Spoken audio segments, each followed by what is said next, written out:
رحمت رمضان، اے رحمت رمضان، رمضان کے مہینے میں سارے روزے رکھیں گے اور نمازیں پڑھ کے ہم رب کو راضی کر لیں گے۔ آ گیا ماہ رمضان ہے، آ گیا رب کا مہمان ہے، آ گیا ماہ رمضان ہے، آ گیا رب کا مہمان ہے۔ رحمت لے کر برکت لے کر آیا ہے رمضان، رب اغفر وارحم وانت خیر الراحمین۔ میرے رب مجھے بخش دے اور رحم فرما، تو سب سے برتر رحم کرنے والا ہے۔ اے رحمت رمضان، اے رحمت رمضان۔ الحمدللہ رب العالمین والصلاة والسلام علی سید الانبیاء والمرسلین۔ ناظرین کرام، السلام علیکم ورحمۃ اللہ وبرکاتہ۔ آپ دیکھ رہے ہیں آئی ڈی ایس کے پلیٹ فارم سے بہت ہی پیاری نشریات رحمت رمضان، اور وقت ہوا ہے ہمارے بہت ہی خوبصورت سیگمنٹ جس کا نام ہے قرآن کی دنیا۔ ہمارے ساتھ تشریف فرما ہے ایز یوزول اس پروگرام کی جان آن شان، ہم سب کے پیارے محبوب شخصیت حضرت علامہ مولانا مفتی سلمان احمد اظہری صاحب۔ السلام علیکم ورحمۃ اللہ وبرکاتہ۔ وعلیکم السلام ورحمۃ اللہ تعالی وبرکاتہ۔ آپ کی صحت ٹھیک ہے؟ الحمدللہ، اللہ کا فضل ہے۔ ناظرین کرام، آج کا جو ہمارا عنوان ہے وہ ہے کہ قرآن پاک میں کس طرح ہمیں تعلیم دی گئی کہ برائیوں سے روکنا ہے، برائیوں سے کس طرح بچنا ہے، بے حیائیوں سے کس طرح بچنا ہے۔ تو یہ بہت اہم ترین موضوع ہے، کیونکہ ہر بندہ مومن ایمان والا گناہوں سے بچنا تو چاہتا ہے، بے حیائیوں سے بچنا تو چاہتا ہے، مگر اس کو اسلوب نہیں پتا، اس کو طریقہ نہیں پتا کہ کس طرح قرآن نے ہماری رہنمائی کی ہے۔ تو آئیے مفتی صاحب کی طرف بڑھتے ہیں اور سوالات کا آغاز کرتے ہیں۔ مفتی صاحب، یہی بنیادی سوال ہے کہ قرآن پاک تو سر چشمہ ہدایت ہے، ہر چیز کی رہنمائی ہمیں قرآن کریم سے ملتی ہے۔ حضور یہ ارشاد فرمائیے کہ برائیوں سے رکنے کا کیا اسلوب بتایا گیا ہے، بے حیائیوں سے بچنے کا کیا طریقہ بتایا گیا ہے، تاکہ ہمارے ناظرین کو اس معاملے میں بھی بہترین رہنمائی مل سکے۔ الحمدللہ وکفا وسلام علی حبیبہ المصطفیٰ، اما بعد فاعوذ باللہ من الشیطان الرجیم، بسم اللہ الرحمن الرحیم۔ اللہم صل علی سیدنا محمد وآلہ واصحابہ وبارک وسلم صلاۃ دائمۃ سرمدا ابدا۔ حافظ صاحب، یہ بہت ہی عمدہ موضوع کا آپ نے انتخاب فرمایا ہے، کیونکہ دنیا میں ہر کوئی کہتا تو ہے کہ برائی سے روکنے کا ایک نظام ہو، اور ساری جتنی بھی کنٹریز ہیں ان کے ہاں جو لا ہیں، قوانین ہیں، وہ سب برائیوں سے روکنے کے لیے ہی اور انسان کو ایک صحیح راستے پر اور ایک صحیح منہج پر گزارنے کے لیے ہی بنائے گئے ہیں۔ کوئی بھی ملک بغیر قانون کے تو ہے نہیں، بالکل ٹھیک۔ لیکن اس کے باوجود برائیاں تو چل رہی ہیں، بے حیائیاں بھی ویسی ہی ہیں۔ تو پریکٹیکلی جو برائیوں سے روکنے کا نظام ہے، میرے اعتبار سے میں اگر آپ کو بتاؤں تو صرف قرآن پاک کا نظام ہے۔ واہ واہ واہ واہ۔ قرآن پاک کا جو نظام ہے، اسلوب ہے بے حیائیوں سے اور برائیوں سے روکنے کا، وہ ایسے نہیں ہے کہ برائی کو دیکھا تو اب اس کو دبا دیا ہے، بلکہ برائی جہاں سے شروع ہو رہی ہے وہاں جا کر کے روک دو، یہ جڑ سے ختم کرو، جڑ سے ختم کرو۔ کیا بات۔ اب دیکھیں، زنا ہر دور میں ایک برائی سمجھی جاتی ہے، آج بھی ہے، اگرچہ اس کو الگ الگ انداز سے لوگ تعارف کروا رہے ہوں، لیکن جو عقل سلیم رکھنے والا طبقہ ہے وہ زنا کو بے حیائی اور برائی ہی جانتا ہے۔ صحیح۔ تو اب یہ زنا سے روکنے کے لیے سزائیں تو ہیں، حدود ہے، یہ سب بات کی چیزیں ہیں، ہو گیا تو اب اس کے اوپر کیا کرنا ہے وہ الگ ہے۔ لیکن قرآن پاک میں رب تعالیٰ نے اس سے روکنے کے لیے کیا فرمایا؟ قل للمؤمنین یغضوا من ابصارہم۔ واہ واہ۔ محبوب آپ فرما دے مومنوں سے کہ اپنی آنکھیں نیچی رکھو۔ شروع یہاں سے ہوتی ہے یہ چیز، بے حیائی اور برائی جو شروع ہوتی ہے یہ خاص طور پر شہوت کی، تو وہ آنکھوں کی ابتدا ہے۔ اور ایسا نہیں کہ مردوں کو صرف کہا گیا ہے، عورتوں کو بھی کہا گیا ہے، عورتوں کو پلس تھوڑا سا کہا گیا ہے، یعنی نگاہیں نیچی رکھو، اپنی شرمگاہوں کی حفاظت کرو۔ ساتھ میں یہ بھی کہا گیا ہے وَلَا يُبْدِينَ زِينَتَهُنَّ، ہوں اپنی زینت کا اظہار بھی نہ کریں. صحیح. اب بہت سارے آج کے دور میں یہ کہتے ہیں نا، ہوں جب ہم عورتوں کے لباس کے بارے میں بات کریں تو وہ ہمیں پرانا دقیانوسی کہتے ہیں، فنڈامنٹلسٹ کہتے ہیں، یا پھر الگ الگ طریقے سے ہم لوگوں کو ایک بلیم کر کے لوگوں جی کے جی. درمیان ایسی چھوی پیش کرنا چاہتے ہیں جیسے کہ ہم ترقی یافتہ لوگ نہیں ہیں ہوں. یا ترقی کو نہیں چاہتے ہیں. عورتوں کے لباس پر جب بھی کہا جائے تو یہ کہتے ہیں کہ تم اپنے آپ کی حفاظت کیوں نہیں کرتے، عورتوں کو پہننے دو. یہ تو ایک ایسا بھونڈا سوال ہے.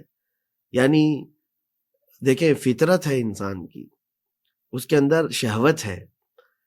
اگر کسی بھی جانور کے سامنے گوشت کھلا رکھے اور پھر وہ جانور کو کہا جائے کہ منہ نہیں ڈالنا، منہ نہیں ڈالنا، تو آپ نے گوشت کو بند کیوں نہیں کر دیا؟ واہ واہ واہ. حفاظت کا طریقہ تو آپ کے پاس بھی ہے. ہوں تو اب یہاں پر عورت کو اور مرد کو دونوں کو حکم ہوا ہے کہ نگاہیں نیچی رکھو. ہوں.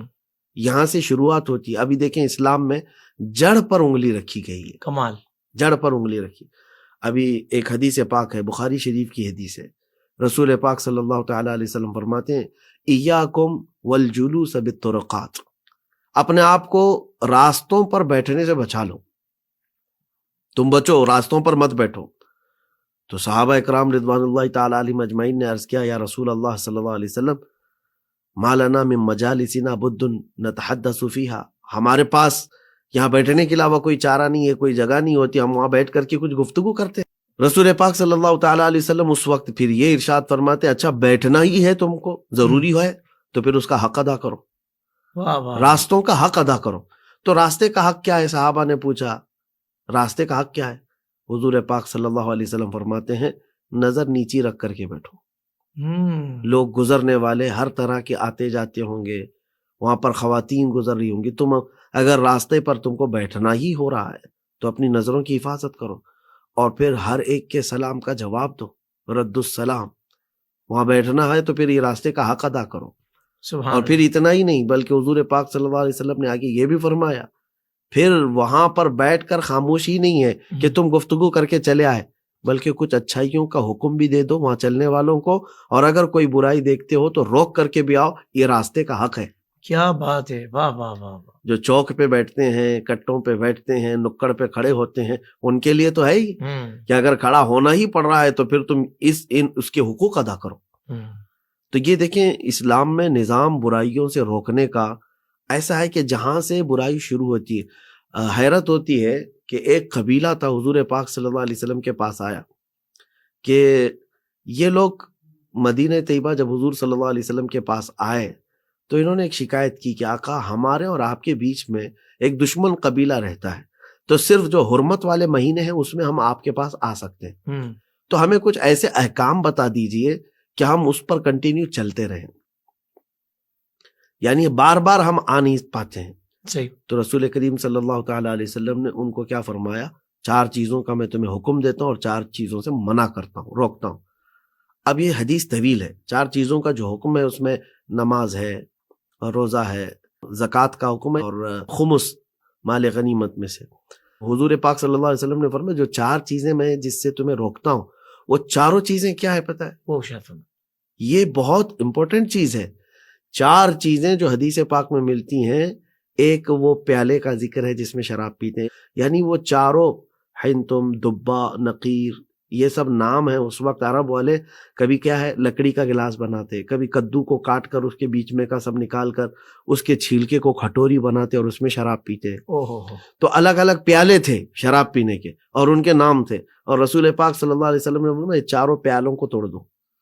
اللہ اکبر. ان 4 پیالوں سے تم کو میں روکتا ہوں. اللہ اکبر. شراب نہیں، پیالوں کا ذکر ہے. کمال ہے صاحب. تو شراب کی حرمت تو آئی ہی تھی، لیکن یہ پیالے، ہوتا یہ ہے عموماً کہ بندہ جو ہے شرابی جن پیالوں سے پیتا تھا، جب وہ اسے دیکھتا ہے تو اس کی پرانی لت ہے، عادت ہے، تو کہیں وہ عود کرنا آ جائے، لوٹ کرنا آ جائے، پہلے اس جڑ کو ہی توڑ دو. کیا کہنے، واہ واہ. کتنا تم اس کو دیکھو اور نہ تمہیں خواہش پیدا ہو. صحیح. تو یہ ہے برائیوں سے روکنے کا نظام. واہ واہ واہ. قرآن کا نظام وہ نہیں ہے کہ تم ایک طرف جو ہے شراب کا لائسنس بھی دو اور دوسری طرف روڈ پہ لکھ کر کے بھی لگاؤ ڈونٹ ڈرنک اینڈ ڈرائیو، یعنی شراب پی کر کے گاڑی مت چلاؤ. تو میاں یہ ڈرائیور کہاں سے پی کے آتا ہے؟ کہاں سے پی کے آتا ہے؟ آپ کے لائسنس دیے ہوئے دکانوں سے ہی اسے شراب ملتی ہے. تو اگر آپ کو شراب سے روکنا ہی، یہ بھی ایسی ہی بات ہوئی نا کہ سگریٹ کے اوپر آپ تو بری تصویر لگا کر کے سگریٹ کے ڈبے پر لکھ کر کے دیتے ہیں کہ اس کینسر کی وجہ بن سکتا ہے، تو بیچتے کیوں ہو؟ یعنی مارنے کا آپ کا ارادہ بھی ہوگا اور پھر بیچنا بھی چاہتے اور روکنے کے لیے اس کو لگا بھی دیتے ہو، ہارمفل بھی کہتے ہو آپ، بہت زیادہ نقصان دہ ہے. تو یہ جو دغلی پالیسی ہے دنیا کی، یہ میرے سمجھ سے بالا تر ہے. اللہ قرآن کا نظام یہ ہے کہ جو انسان کے لیے برا ہے تو برا ہے. واہ واہ واہ واہ واہ. تو یہ ہے نظام اسلام، یہ ہے نظام قرآن، برائیوں سے روکنے کا نظام. قرآن پاک کی بہت ساری آیات ہیں. تو دیکھیں اپنی نظروں کو نیچے رکھنا ہے، یہاں سے ہے. اور پھر اس کے بعد حدیث میں اگر آپ آئیں تو حضور پاک صلی اللہ تعالی وسلم نے تو ایک ایسا نظام دے دیا، مسلمان ہی اس کو کہا ہے من سلم المسلمون من لسانہ و یدہ، دوسرے مسلمان جس کی زبان سے اور ہاتھ سے محفوظ ہیں وہی مسلمان ہیں. اللہ اکبر. تو اب اس میں اتنی ساری چیزیں جمع کر دی گئی ہیں، اگر آپ کے ہاتھ سے کسی اور کو نقصان پہنچتا ہے تو پھر آپ اپنے اسلام پر سوالیہ نشان کھڑے کر رہے ہو. اللہ. آپ کے زبان سے کسی کو اگر نقصان پہنچ رہا ہے تو آپ کے اسلام پر سوالیہ نشان ہے، کیونکہ حضور نے فرمایا دوسرے مسلمان تم سے محفوظ ہیں تمہاری زبان سے اور تمہارے ہاتھ سے، تب تم مسلمان ہو. بالکل ٹھیک. تو یہ نظام جو ہے اللہ کے حبیب صلی اللہ تعالی علیہ وسلم نے جو دیا ہے، اور قرآن کا جو نظام ہے، میں چیلنج کے ساتھ کہتا ہوں اس میں وہ دگلی پالیسیاں نہیں ہیں. واہ واہ واہ. کہ کسی کو اجازت دی جائے اور کسی کو روکا جائے. اور اچھا یہ بھی میں بتا دوں، نشہ وغیرہ ساری چیزیں جو ہے اللیگل تو ہیں، لیکن آتی کیسے ہیں، بکتی کیسی ہیں. بڑے بڑے مالداروں کے لیے ایک نظام الگ بنا ہوا ہے دنیا میں، چھوٹے لوگوں کے لیے ایک الگ نظام ہے. اس عدل کی جو قتل ہوا ہے دنیا میں، اس سے تو برائیاں رکیں گی نہیں کبھی. یعنی سرمایہ دارانہ نظام بھی دیکھ لیں آپ، جو بڑے بڑے اثر و رسوخ والے ہیں ان کے گھروں پہ ساری چیزیں پہنچ جاتی ہیں، ساری چیز، لیکن وہی غریب اگر کر رہا ہے تو اس کے قتل تک بھی معاملات آ جاتے ہیں. تو اس نظام سے تو کبھی برائیاں ختم نہیں ہونی ہیں، اللہ کبھی نہیں ختم ہوگی. نظام جو ہے یہ ہو کہ حضور پاک صلی اللہ علیہ وسلم کے زمانے میں ایک خاتون چوری کے جرم میں پکڑی گئی تھی، قبیلے بنو مخزوم کی. اب جب وہ جرم میں پکڑی گئی تو اسلام میں سزا ہے ہاتھ کاٹنا. صحابہ کرام نے یہ آپس میں مشورہ کیا کہ حضور سے ریکویسٹ کرتے ہیں، سفارش کرتے ہیں کہ اس کی جان بخشی جائے، اس کو معاف کر دیا جائے. لیکن بولنے کی ہمت کسی کی نہیں تھی. یہ حدیث پاک میں ہے، حضرت اسامہ بن زید کو صحابہ نے وکیل بنایا، کہا کہ آپ اندر آنا جانا آپ کا حضور کے پاس زیادہ ہے، آپ جا کر سفارش کرو. وہ آئے صحابہ کی وکالت لے کر کے، رسول کریم صلی اللہ علیہ وسلم سے عرض کیا، آقا یہ جو بنو مخزوم قبیلے کی لڑکی جو چوری میں آج گرفتار ہوئی ہے، سب کا خیال یہ ہے کہ اس کے ہاتھ نہ کاٹے جائیں، انہیں معاف کیا جائے. اللہ اکبر. اب نظام اسلام دیکھو، عدل مصطفیٰ دیکھیں. حضور پاک صلی اللہ علیہ وسلم جلال میں آئے، فرمایا تم سے پہلی والی قومیں اسی لیے ہلاک ہو گئی کہ ان کے بڑے لوگ جب جرم کرتے تو معاف کر دیے جاتے، اور چھوٹے لوگ جرم کرتے تو ان کو سزائیں دی جاتی. آگے کا جملہ حضور فرماتے ہیں، اگر فاطمہ بنت محمد سے چوری ہو جاتی بالفرض، میں اس کے بھی ہاتھ کاٹتا. اللہ. یہ تو عدل کے لیے ایک حضور پاک صلی اللہ تعالی علیہ وسلم کا فرمان ہے.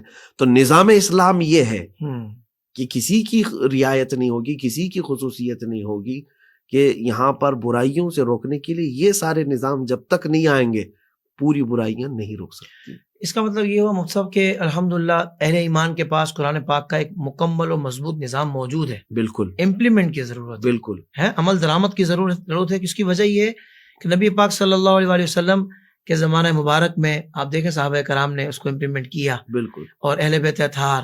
تو اس کے بعد ہم دیکھتے ہیں ایک تسلسل کی کیسا پاکیزہ ماحول ہوا کرتا تھا، عدل کا کیسا نظام تھا، رواداری کا نظام کیسا تھا، اخوت و بھائی چارہ کیسا تھا. ظاہر بات ہے کہ جب قرآن پر عمل کیا گیا، چونکہ نظام پورا موجود ہے، تو معاشرہ بالکل ہی بدل گیا.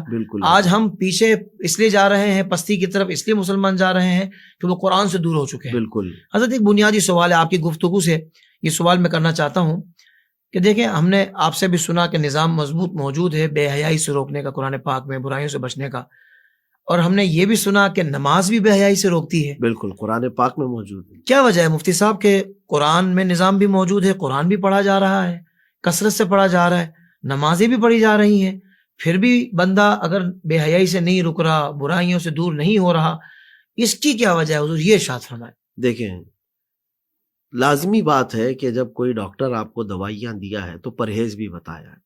واہ واہ واہ واہ، آپ کی بیماریاں ہیں، کچھ بھی ہوں، اللہ ہزار بار نہ کرے، لیکن دوائی دینے والا ڈاکٹر جو ہے کچھ تحفظات بھی بتاتا ہے، کچھ اس کے لیے پرہیز بھی بتاتا ہے۔ صحیح۔ اب ایک مریض ہے شوگر کی بیماری کا، اور وہ دن میں 5 گولیاں کھاتا ہے، صبح 5، دوپہر میں 5، رات میں 5، 15 گولیاں کھاتا ہے، اور ڈاکٹر کے پاس مہینے بھر آ کے کہتا ہے کہ میں اتنی گولیاں کھا لیا، شوگر تو جاتی ہی نہیں۔ اب ڈاکٹر پوچھتا ہے کہ یہ کیا وجہ ہے کہ گولیاں اثر کیوں نہیں کر رہی؟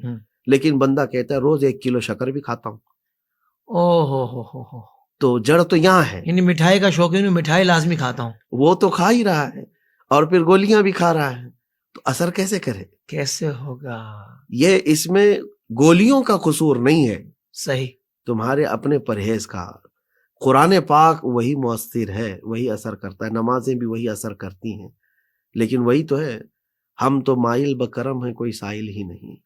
نمازیں بھی وہ بندے کے اندر انقلاب پیدا کرتی ہیں، لیکن پیالہ تو صاف ہو، واہ واہ واہ، برتن تو صاف ہو اس کا، لیکن یہ تمام وسوسے اور خیالات اور پتہ نہیں کیا کیا چیزوں سے لے کر کے کچھ لوگ تو نماز یوں پڑھ رہے ہیں جیسے کہ ان کی خالی وہ ایک ڈیوٹی نبھا رہے ہیں، فارمیلٹی پوری کر رہے ہیں۔ فارمیلٹی پوری کر رہے ہیں، نہ ان کی قلب کی حضوری ہے، نہ ہی رب تبارک و تعالیٰ کے قرب کا شوق ہے۔ تو پھر وہ اس طرح کی کھٹا کھٹ جو مرغے کی ٹھونگ جس کو کہا گیا ہے، ان نمازوں سے کیا ہے؟ اس کو جو ہے اگر میں کہوں تو اقبال کی ایک بات یاد آتی ہے کہ خیرت نے کہہ دیا لا الہ تو کیا حاصل، دل و نگاہ جو مسلمان نہیں تو کچھ بھی نہیں۔ اللہ اکبر، لا الہ الا اللہ ایک کلمہ ہی تمہیں بچانے کے لیے کافی تھا، لیکن تمہارا دل اور تمہاری نگاہوں نے نہیں کہا یہ، دل و نگاہ جو مسلمان نہیں تو کچھ نہیں۔ اور ایک مزے کی چیز ہے، میں مفہوم کہہ رہا ہوں، ہو سکتا ہے شعر کا وزن ادھر ادھر ہو، لیکن اقبال نے یہ بھی کہا یہ تیرے مراقبے، یہ تیرا ذکر و سرور کی محفل ہے۔ مراقبے بھی بہت ہیں، ذکر کی مجلس بھی ہے، سرور کی محفلیں بھی ہے، سب کچھ کر رہا ہے، لیکن آگے کا شعر کمال، آگے کا مصرع کمال کا ہے، کہتے ہیں یہ تیرا ذکر ہے، تیرے مراقبے، یہ تیرے سرور کی محفلیں، جو تیری تنہائی کی نگہباں نہیں تو کچھ بھی نہیں۔ یعنی تو جب تنہا ہوتا ہے تب تو یہ ساری محفلیں بھی تجھے کچھ نہیں بچا پا رہی ہیں، تو کچھ ہے ہی نہیں۔ کیا بات ہے، کیا بات ہے۔ تو گویا کہ بندے کے اندر انقلاب جو ہے اس کے باطن سے آتا ہے، اللہ، وہ دل کی حضوری کے ساتھ جب نماز پڑھے۔ اور پھر یہ سوال کریں آپ مجھ سے، قرآن پاک کی پوری تلاوت تو چھوڑے، قرآن پاک کا ایک صفحہ پڑھتا ہو دل سے، اور پھر آپ یہ دوسری مرتبہ سوال بھی نہیں کریں گے۔ کیا بات ہے، سبحان اللہ۔ ظاہر سی بات ہے، کیونکہ یہ اثر لاتا ہے، اللہ کا کلام ہے، اسے روکتا ہے۔ یعنی مطلب جی، اب دیکھیں میں آپ کو بتا رہا ہوں کہ میں اکثر کبھی کبھار بیانات میں بھی اپنے شاگردوں کو یا بچوں کو ایک مثال دیتا ہوں کہ میرا عمامہ ہے، لوگ تو ویسے ملنا بھی چاہتے ہیں، محبت ہے سب کی، میں نے اپنا عمامہ اٹھا کر کے کسی کے سر پر رکھ دیا، کہا بیٹا یہ آپ لے جاؤ، پہن لو۔ اس کی خوشی تو ہے کہ حضرت نے مجھے تحفہ دیا ہے۔ اب وہ عمامہ پہن کر کے جب جائے گا، ظاہر سی بات ہے کہ اس کے یہ طلب نہیں تھی، لیکن ہم نے دیا، ہدیتاً دیا۔ اب وہ میری اس نسبت کا خیال کرتے ہوئے مجھے یہ بتائیں، اس نوجوان کو پوچھیں کیا یہ پہن کر کے وہ کبھی شراب کے اڈے پہ بیٹھے گا؟ کیا وہ یہ پہن کر کے تاش کے پتے لے کر کے بیٹھے گا؟ اس کا دل اتنا تو کہے گا کہ نہیں، سر پر جو ہے ایک الگ چیز ہے، لوگ دیکھیں تو کیا کہیں گے۔ تو میں تو ایک نکما آدمی، میرے عمامے کے پہننے سے وہ ان محفلوں سے بچ سکتا ہے، تو اللہ کا کلام کتنی بڑی چیزوں سے بچا سکتا ہے۔ اللہ اکبر، اللہ اکبر۔ لیکن اس کو احساس ہو کہ میرے زبان پر اللہ کا کلام آ گیا ہے، اللہ میرے دل میں رب قدیر کا کلام اتر رہا ہے۔ صحیح۔ تو جب اس کو یہ احساس ہو گیا تو پھر ہر برائی سے قرآن بچائے گا اس کو، سبحان اللہ۔ نماز بھی بچائے گی۔ مفتی صاحب مجھے ایک اور پہلو بھی لگتا ہے، شاید یہ وجہ بھی ہوگی، باقی آپ ارشاد فرمائیں گے، کہ روزی جو کما رہا ہے، رزق کما رہا ہے، وہ حرام ہے، کاروبار حرام کا کر رہا ہے، پیٹ میں حرام کا لقمہ حرام جا رہا ہے، قرآن بھی پڑھ رہا ہے، نماز بھی پڑھ رہا ہے، تو بھائی وہ جو حرام پیٹ میں جا رہا ہے وہ بھی تو اپنا اثر دکھائے گا نا. بالکل. پھر یہاں کیسے بے حیائی سے رکے گا؟ یہ بھی ایک وجہ ہے. آپ بالکل صحیح کہہ رہے ہیں. ایک وجہ یہ بھی ہے کہ اندر جو غذا جا رہی ہے اس کا بہت بڑا دار و مدار ہے ہمارے سارے اعمال پر. اللہ اکبر. سارے اعمال. بلکہ ایک روایت یہ بھی ہے کہ جو جوا کھیلتا ہے، جوا کھیل کر کے پیسے کما کر کے لا رہا ہے، فرمایا گیا کہ گویا کہ وہ خنزیر کے خون سے اپنے ہاتھوں کو رنگتا ہے. اللہ اکبر. وہ اپنے اعضاء کو خنزیر کے خون سے رنگ رہا ہے. اللہ. اس کے لیے یہ وعید ہے. تو ظاہر سی بات ہے غذا کا بھی اثر ہے. اگر اندر غذا صحیح نہیں جا رہی ہے تو پھر یہ نمازیں اور یہ قرآن میں اس کا دل بھی نہیں لگتا، اور یہ برائیوں سے اس کو روک نہیں پا رہی ہے. تو بیسک چیز کی طرف ہمیں جانا ہے، کیونکہ قرآن پاک نے رزق حلال کے لیے بھی بارہا تنبیہ فرمائی ہے. میں تو 2 مثالیں آپ کو دیا تھا کہ مطلب نگاہوں کی حفاظت یا پھر ابتدا جیسے شراب کے لیے جو کہا گیا، لیکن باقی ساری چیزوں کے لیے رزق کا بہت بڑا عمل دخل ہے. صحیح. رزق اگر پاک نہیں ہے تو اقبال نے وہ بھی کہا ہے نا کہ اے طائر لاہوتی اس رزق سے موت اچھی جس رزق سے آتی ہو پرواز میں کوتاہی. اللہ اللہ. بالکل. تو پرواز میں جو کوتاہی آ رہی ہے وہ رزق کی وجہ سے آ رہی ہے. اللہ. مفتی صاحب بات چل رہی ہے کہ قرآن پاک نے بے حیائیوں سے اور بدکاریوں سے اور برائیوں سے بچنے کا پورا نظام دیا ہے. تو یہ بتائیے کہ مخصوص افراد کی ذمہ داری ہے برائیوں سے روکنا، یا ہر ذی ایمان کی، ہر ذی شعور کی، یعنی اہل ایمان والے کی ذمہ داری ہے کہ بھائی اس نے خود بھی بچنا ہے؟ یہ ذرا بتا دیجیے. بالکل ذمہ داری تو سب کی ہے، لیکن طور طریقے بچانے کے الگ الگ ہیں. اچھا. حدیث رسول ہے، میرے آقا صلی اللہ علیہ وسلم نے فرمایا من رآ منکم منکرا فلیغیرہ بیدہ ومن لم یستطع فبلسانہ ومن لم یستطع فبقلبہ وذلک اضعف الایمان. رسول کریم صلی اللہ علیہ وسلم فرماتے ہیں تم میں سے جو کوئی برائی کو دیکھے تو ہاتھ سے روکے، اگر اس کی طاقت نہیں ہے تو زبان سے روکے، اور اس کی طاقت نہیں ہے تو دل سے برا جانے، اور یہ ایمان کا ایک کمزور حصہ ہے. صحیح. اب یہاں 3 چیزوں کا ذکر ہوا، ہاتھ سے روکنا، زبان سے روکنا، دل سے برا جاننا. تو اب آپ خود ہی فیصلہ کر سکتے ہیں کہ کیٹیگری ہے یہاں پر روکنے کی. صحیح. ہاتھ سے روکنے والا ایک طبقہ ہوگا جو حکام اسلام ہے، جن کے پاس پاور ہے، اتھارٹی ہے. اور زبان سے روکنے کا نظام علماء اسلام کے پاس بھی ہے، یا دعات ہیں، یا پھر جن کے پاس اللہ تبارک و تعالیٰ نے تھوڑے اختیارات دیے ہیں. صحیح. باپ اپنے بیٹوں کو روک سکتا ہے، واہ واہ واہ. بڑا بھائی چھوٹے بھائی کو، استاد شاگرد کو، یہاں پر بھی ہے. اور کچھ ایسی جگہ آتی ہوں میں سمجھتا ہوں ریئر ہوں گی جہاں پر تمہیں روکنے جیسا نظام ہی نہیں ملتا. صحیح. تب تو آپ وہاں سے اٹھ تو جاؤ، اس نظام کا حصہ تو نہ بنو. بہت اچھے مفتی صاحب. واہ واہ واہ. تو یہ جو آخری چیز ہے نا، یہ ایک بڑی امپورٹنٹ ہے. میں 2 چیزوں کے بارے میں تو کہہ گیا کہ ہاتھ سے روکنا ہے اور زبان سے روکنا ہے، یہ نظام ہے. دل سے برا جان کر کے اس مجلس سے ہٹنا، یہ ایک اتنا بڑا انقلابی عمل ہے، آپ اندازہ نہیں کر سکتے. اللہ. اس چیز کی کمی نے آج ہمارے پورے معاشرے کو برائیوں میں ڈال رکھا ہے. وجہ کیا ہے؟ بڑا سیٹ آدمی ہے، سود کا کاروبار کرتا ہے، کوئی جواری ہے، کوئی شرابی ہے. آپ کیا کر رہے ہیں؟ سارے محلے کے جو حاجی حضرات ہیں، پرہیزگار ہیں، نمازی ہیں، اور کچھ علماء بھی ہیں، سب کے ساتھ اس کا ملنا جلنا ٹھیک ٹھاک ہے. کبھی وہ دعوت میں بلایا تو چلے گئے، اور کبھی آپ کے ہاں ہے تو اس کو بھی بلا لیا. تو گویا کہ اس کی برائیوں کو آپ نے دل سے بھی برا نہیں جانا. اللہ اکبر. جس کی وجہ سے وہ بندہ جری ہے، اس کو یہ لگتا ہے کہ میں جو کر رہا ہوں وہ بالکل صحیح کر رہا ہوں. بہت اہم نقطہ ہے حضور یہ. تو اگر کاش یہ تیسرے والے پر بھی عمل کرنے لگ جائے معاشرہ، یہ فلاں کے اندر برائی ہے، ہم نہ اس کی مجلس میں جائیں گے نہ ہماری وہ مجلس میں آئے گا، اس کو کم از کم احساس تو ہوگا کہ میرے اندر ایسی کوئی برائیاں ہیں جس سے میرے پورے معاشرہ چھوٹ رہا ہے. اللہ. توبہ کرنے کی اس کے اندر توفیق تو آئے، احساس تو پیدا ہو. یہ پورا مجمع مل کر کے اس کو توبہ کرنے ہی نہیں دے رہا ہے. اللہ. سود خور کو اور شرابی کو، سب کو تو آپ برابر شانہ بشانہ لے کر چل رہے ہیں، اور پھر اس پر مزید یہ کہتے ہیں ارے اس کی برائی اس کے ساتھ ہمارا کیا ہونے والا. اللہ اکبر. اوہ. یہ جو جملہ ہے نا، میں آپ کو بتاتا ہوں. جبرائیل امین علیہ السلام حضور پاک صلی اللہ علیہ وسلم کی بارگاہ میں حاضر آئے، عرض کیا آقا ایک بستی ایسی تھی جس پر اللہ نے مجھے عذاب نازل کرنے کا حکم دیا، لیکن وہ سارے نافرمان تھے، گنہگار تھے.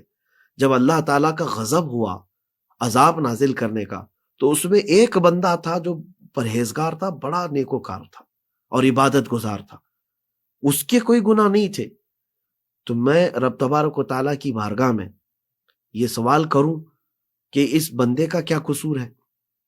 عذاب جب ہوگا تو اس قوم میں، اس بستی میں وہ بھی ہلاک ہو جائے گا، لیکن جبرائیل امین کہتے میری ہمت نہ ہو سکی رب تبارک و تعالیٰ کی بارگاہ میں کیسے جلال رب ذوالجلال کا ہو اس وقت، تو آپ نے اس بستی پر عذاب نازل کر دیا، بستی تہس نہس ہو گئی، سارے کے سارے ختم ہو گئے، وہ نیکوکار بھی۔ سالہ بیت گئے تو جبرائیل امین کہتے ہیں رب تعالیٰ کی بارگاہ میں نے پوچھا کہ مولا اس ایک بندے کا کیا قصور جو تیرا فرما بردار تھا، نیکوکار تھا، باقی سارے تو گنہگار تھے، نافرمان تھے۔ رب تبارک و تعالیٰ نے فرمایا اس کا گناہ یہ ہے کہ اس کی آنکھوں کے سامنے برائیاں ہوتی تھی، وہ دیکھ کر خاموش رہتا تھا۔ اللہ اکبر۔ اس کا گناہ یہ ہے کہ وہ یہ سمجھتا ان کی برائیاں ان کے ساتھ مجھے کیا فرق پڑتا ہے۔ اس کا گناہ یہ ہے کہ جب وہ برائیاں سامنے دیکھے تو اپنے آپ میں مست رہے۔ تو رب تعالیٰ کا نظام یہ ہے کہ جب برائیاں کرنے والے کا انجام ہوگا، دیکھ کر خاموش رہنے والے کا انجام بھی وہی ہوگا۔ اللہ تو اکبر۔ اپنے آپ کو ان بستیوں سے نکالو، ان مجلسوں سے نکالو۔ تو برائیوں سے روکنے کا جو نظام ہے نا، یہ والا نظام، آپ نے پوچھا نا کہ اس میں کچھ خاص لوگ ہیں یا عام ہیں، یہ جو تیسرا والا ہے یہ سارے لوگوں کے لیے، سارے لوگوں کے لیے ہے۔ پہلے والا جو یعنی ہاتھ سے روکنا اور زبان سے روکنا، چلے اس میں مخصوص حضرات حکام ہیں جن کو اللہ نے اتھارٹی دی ہے، اور علماء اسلام ہیں جن کو اللہ تعالیٰ نے تبلیغ کا ایک ہنر دیا ہے، تو زبان اور ہاتھ تو وہاں سمجھ میں آتی ہے۔ لیکن یہ والا جو نظام ہے معاشرے سے برائیوں کو یا برائی کرنے والوں کا بائیکاٹ کرنا، اس میں سارے لوگ ہیں، احتجاجاً خود کھڑے ہو کر چلے جانا، نکل واک آؤٹ کر جانا۔ بالکل۔ کیا کہنے یہ مصعب۔ اس سے کوئی یہ بندہ یہ نہ سمجھ لے کہ دشمنی پیدا ہو جائے گی، سختیاں پیدا ہو جائے۔ اگر دشمنی اور سختی پیدا ہونے والی ہوتی تو اسلام کبھی اس کا حکم ہی نہیں دیتا، اللہ اکبر۔ بلکہ تم اپنی ناراضگی سے اس بندے کو سیدھے راستے پر لا رہے ہو۔ صحیح صحیح۔ اچھا، یہاں پر میں یہ بات ساتھ میں ملا دیتا ہوں جی۔ کہ کچھ لوگ جو ہے بائیکاٹ کرتے کرتے اپنے دل میں یہ لانے لگ جاتے ہیں کہ وہ اتنا برا ہے کہ میں اس سے مل نہیں سکتا اور میں اچھا ہوں۔ یہاں مسئلہ ہے، یہ مسئلہ جو ہے یہ بھی بڑا بد اخلاق نہیں ہونا ہم نے۔ ہاں، بد اخلاق نہیں ہونا۔ نیت آپ کی یہ ہے کہ واہ۔ اس کو سیدھے راستے پر لانے کے لیے میں یہ ناراضگی دکھا رہا واہ ہوں، واہ واہ واہ واہ۔ اور کہیں آپ نے غرور و تکبر اپنے اندر لے لیا تو پھر تو آپ بھی تو مارے جاؤ گے۔ اللہ اکبر کبیر۔ آپ بھی تو مارے، ہو سکتا ہے کہ وہ عنقریب توبہ کر لے اور تم اس سے نفرت کے سبب تم خود دوزخ میں چلے جاؤ۔ کبھی کبھار بائیکاٹ کرنے والوں کا یہ بھی سسٹم دیکھا گیا ہے۔ جی تو برائیوں سے بچانا آپ کی نیت ہے، صحیح۔ تو بندہ اپنی ناراضگی کا اظہار صرف اسی لیے کرے۔ اس کے لیے ایک مثال میں آپ کو بتا دوں کہ عمیر بن وہب مکہ کے رہنے والے، ان کا بیٹا جنگ بدر میں قیدی بن کر کے حضور کی بارگاہ میں آیا، پکڑا جی۔ گیا ہے۔ اب عمیر بن وہب کو شیطان قریش کہا جاتا تھا۔ اب بیٹا جب قیدی ہو کر کے آیا ہے تو بڑے پریشان، مکہ میں صفوان نامی ایک اور شخص ہے، اس کا باپ بدر میں مارا گیا ہے، تو تقریباً تکلیف دونوں کی ایک طرح کی ہے۔ وہ بھی غصے میں خون پی رہا تھا، دیکھا عمیر، پوچھا کیا بات ہے، کہا میرا بیٹا تو محمد صلی اللہ علیہ وسلم ان کے ساتھیوں نے گرفتار کر رکھا ہے، دن رات اس میں پریشان ہوں۔ صفوان بڑے پیسے والا تھا، کہا آؤ۔ دونوں لوگوں نے بیٹھ کر کے کیا فیصلہ کیا؟ صفوان نے کہا میں تیرا سارا قرضہ ادا کروا دوں گا، تیرا مال ساری، بس ایک کام کر، ایک تلوار لے، اس کو زہر میں بجھا کر جا، محمد کا قتل کر دے۔ معاذ اللہ رب العالمین۔ تیار بھی ہو گیا عمیر بن وہب، تلوار لے کر کے مدینے آپ گیا۔ ادھر صفوان انتظار کر رہا تھا، روز خبر سنتا تھا کہ کیا ہوگا۔ اب جو مجھے بتانا ہے نا، اس میں پوری طویل حدیث ہے۔ عمیر بن وہب جس وقت یہاں پہنچا تو اس وقت رسول کریم صلی اللہ علیہ وسلم مسجد میں اندر تھے، اور باہر عمر ابن خطاب رضی اللہ تعالیٰ عنہ چند صحابہ کے ساتھ کھڑے تھے۔ نظر کیا پڑی عمیر بن وہب پر، چوکنا ہو گئے، اور صرف چوکنا کیا، وہ تو حضرت عمر ہے۔ کیا کہا، الفاظ سنیے، پکڑو اس کو۔ صحابہ پکڑ لیے، اور اس کے بعد حضرت عمر نے اس کی گردن میں یہ رومال ڈال کر کے گھمایا اور کہا کہ اس کو میں نہیں چھوڑوں گا۔ پورے بدر میں کفار کو بھڑکانے والا انسان تھا یہ۔ تو پھر فیصلہ اپنے ہاتھ میں نہیں لیا، کہا کہ صحابہ سے اس کو پکڑ کے رکھو، پہلے معاملہ میں پوچھ کے آتا ہوں حضور سے۔ اللہ اندر آئے, حضور پاک صلی اللہ علیہ وسلم سے عرض کیا کہ شیطان قریش عمیر بن وہب آیا ہے, اس کی نیت اچھی نہیں لگ رہی ہے مجھ کو. بھانپ لی, عاشق رسول بھانپ لیتا ہے. تو رسول پاک صلی اللہ علیہ وسلم نے فرمایا کہ اندر تو لیا اس کو, دیکھتے ہیں. اسی طرح پکڑ کر کے لے کے آئے اندر. آنے کے بعد حضور پاک صلی اللہ علیہ وسلم نے پوچھا کیا بات ہے عمیر, کیوں آئے؟ کہا بیٹے کی خیریت پوچھنے آیا ہوں. جھوٹ بولا, بیٹا آپ کے پاس گرفتار ہے, قیدی ہے, میں خیریت لینے آیا ہوں. حضور نے فرمایا بیٹے کی خیریت لینے آئے تو تلوار کیوں لے آئے؟ اللہ اکبر. تو تلوار دکھانے کے لیے پھینک دیا اور کہا اس تلوار کا کیا فائدہ, بدر میں تلواریں ہمارے پاس تھی لیکن فتح آپ ہی کی تھی. تو حضور پاک صلی اللہ علیہ وسلم نے جلال میں کہا عمیر بہانے مت بناؤ, وہ بات کہو جو صفوان کے ساتھ تم نے کیا ہے. اللہ اکبر. یہ مخبر ہے صادق صلی اللہ علیہ وسلم. آج بھی اللہ نہ ہنجار حضور پاک کے پیٹھ پیچھے علم کی بات کرتے ہیں, اور رسول پاک صلی اللہ علیہ وسلم نے جیسے ہی یہ فرمایا پورے جسم میں کپ کپی تاری ہو گئی, لرزہ تاری ہو گیا.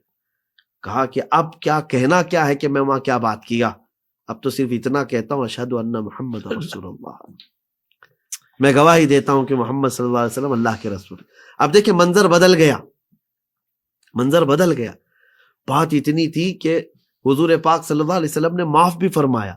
اب وہی عمر ابن خطاب, مجھے جو بات کرنی تھی یہی ہے کہ باہر لے کر کے ہاتھ پکڑ کر کے آتے ہیں, گلے میں ہاتھ ڈال کر کے لے کے آئے باہر. پہلے وہ رومال گلے میں ڈال کر کھینچ کے اندر لائے تھے, اب گلے میں ہاتھ ڈال کر کے باہر لے آئے اور اپنے ساتھیوں سے کہتے ہیں اے لوگ اب الفاظ سنو, الفاظ سنو. حضرت عمر فاروق کہتے ہیں تھوڑی دیر پہلے خنزیر مجھے اس سے اچھا لگتا تھا. یہ بندہ, میں اس کو خنزیر سے بدتر سمجھتا تھا, لیکن میں نے دیکھا کہ حضور پاک صلی اللہ علیہ وسلم کی بارگاہ میں سر تسلیم خم کر دیا ہے.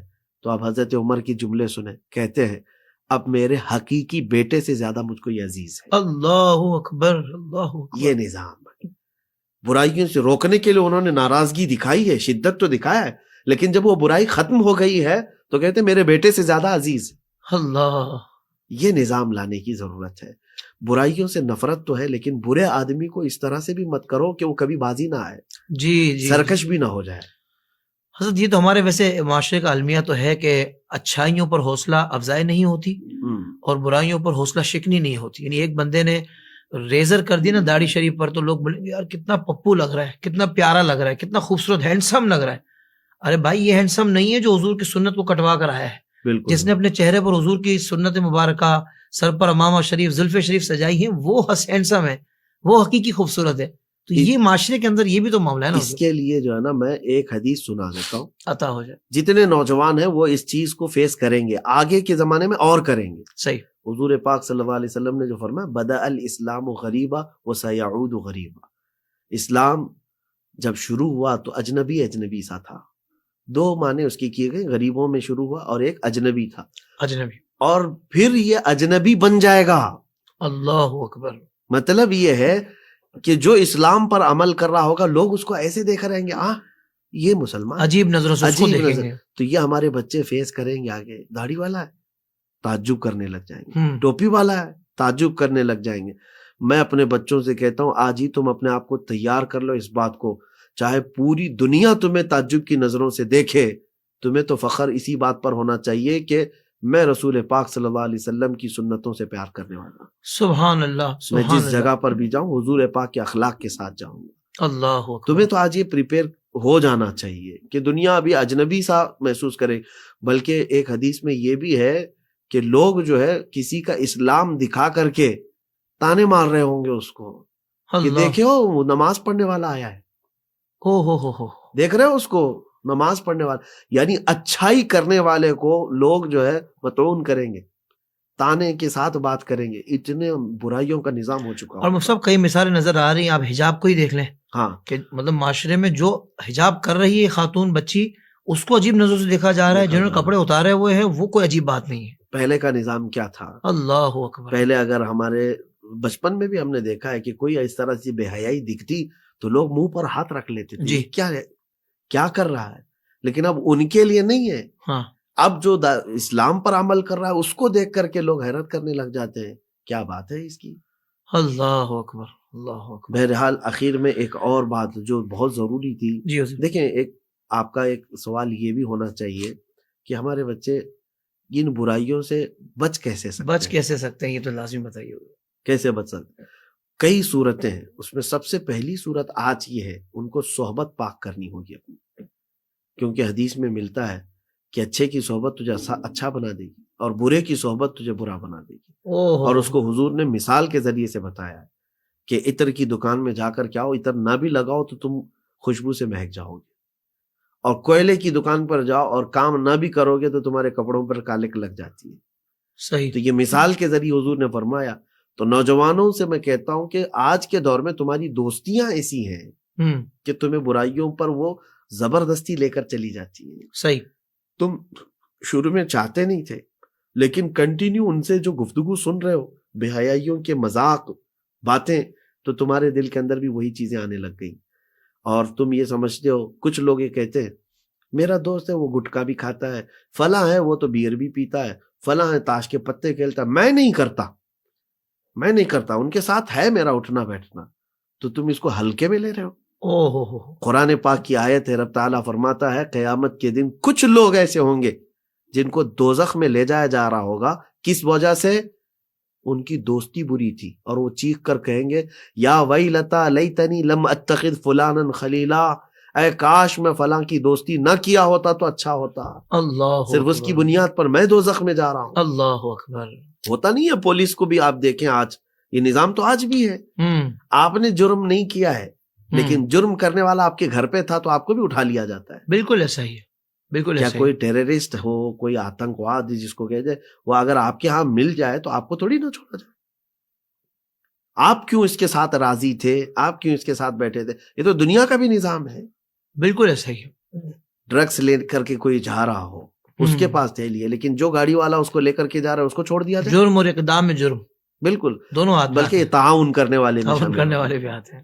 تم اس کے ساتھ ساتھ رہ رہے تھے، گویا کہ تم اس کے گناہ سے راضی تھے یا تعاون کر رہے تھے، تو تمہارا بھی برابر کا گناہ ہوگا اور اس میں تم بھی گرفتار ہوگے.